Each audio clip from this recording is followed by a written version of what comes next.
மூன்றாவது ஆட்சி காலத்தில் ஊழல்வாதிகள் மீது இன்னும் வலுவான தாக்குதல் நடைபெறும் என உத்தரகாண்ட் பாஜக பிரச்சார கூட்டத்தில் பிரதமர் மோடி உறுதிபட பேசியிருக்கிறார்.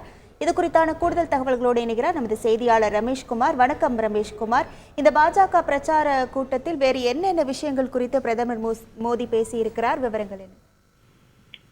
மக்களவை தேர்தலையொட்டி பல்வேறு கட்சிகளின் தேர்தல் பிரச்சாரங்களும் சூடுபிடிக்க துவங்கி இருக்கின்றது.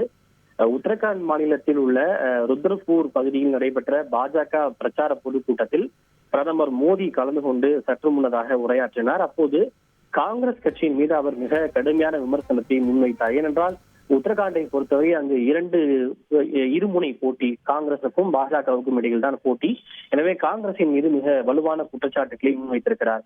தாஜா செய்யும் அரசியலிலேயே மூழ்கி இருக்கக்கூடிய காங்கிரஸ் கட்சி நாட்டு நலனை பற்றி ஒருபோதும் சிந்தித்தது இல்லை எனவும், ஊடுருவல்காரர்களை காங்கிரஸ் கட்சி தான் ஊக்குவித்தது. ஆனால் இந்திய அன்னையின் மீது நம்பிக்கை கொண்டவர்களுக்கு குடியுரிமை திருத்த சட்டத்தின் மூலம் நான் வாக்குரிமை அளித்தால் காங்கிரஸ் கட்சி அதனை கண்டு வேதனைப்படுவதாக குற்றம் சாட்டியிருக்கின்றார்.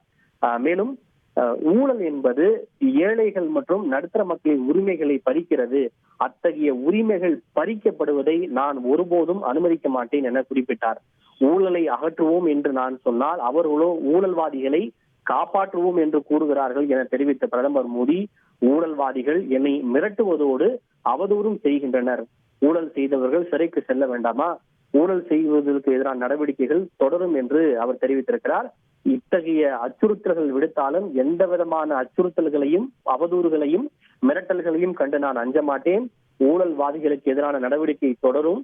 இன்னும் சொல்ல போனால் என்னுடைய மூன்றாவது ஆட்சி காலத்தில் ஊழல்வாதிகளின் மீது இன்னும் கடுமையான தாக்குதல் இருக்கும் என்ற எச்சரிக்கையை பிரதமர் மோடி விடுத்திருக்கிறார். உங்கள் முழு விவரங்களுக்கு நன்றி ரமேஷ்குமார். செய்திகளை உடனுக்குடன் தெரிந்து கொள்ள உடனே சப்ஸ்கிரைப் பண்ணுங்க.